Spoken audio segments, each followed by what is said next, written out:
কবিতা তুমি মোক বেয়া নাপাবা অন্তিমবাৰৰ বাবে কৈছো তুমি মোক বেয়া নাপাবা প্ৰেম হ'ব লাগিব নিভাজ প্ৰকৃতিৰ ভালপোৱা হ'ব লাগিব চিৰস্মৰণীয় আগতেই কৈছিলোঁ এতিয়াও কওঁ মই সাধাৰণ মানুহ সাধাৰণভাৱে থাকি ভাল পাওঁ তাত তুমি আপত্তি দৰ্শালে মোৰ উপায় নাই কাৰণ মই ব্যক্তিগত কোম্পানীৰ সাধাৰণ কৰ্মী এজন গতিকে তোমাৰ লগতে অনবৰতে ফোনত আড্ডা মাৰি থাকিব নোৱাৰিম শাৰদীয় দুৰ্গোৎসৱত দোকানৰ আটাইতকৈ দামী শাৰীযোৰ কিনি দিব নোৱাৰিম তাতো তুমি দুখ নকৰিবা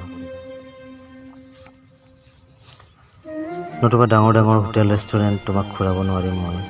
তাতো তুমি বেয়া নাপাবা তুমি ক'লা বুলি বিলাসী বাহন এখন তয় কৰিব নোৱাৰিম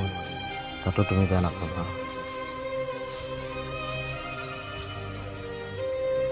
হয়তো মটৰচাইকেল এখন কিনিব পাৰিম তোমাৰ মন যায় বুলিয়েই মই দিল্লী মুম্বাই কলিকতা ঘূৰাব নোৱাৰিম তাতো তুমি বেয়া নাপাবা হয়তো অসমৰ ঐতিহ্যমণ্ডিত ঠাইকেইখনমান ঘূৰাব পাৰিম তাতেই তুমি সন্তুষ্টি প্ৰকাশ কৰিবা মোৰ আৰু উপায় নাই তুমি মোক বেয়া নাপাবা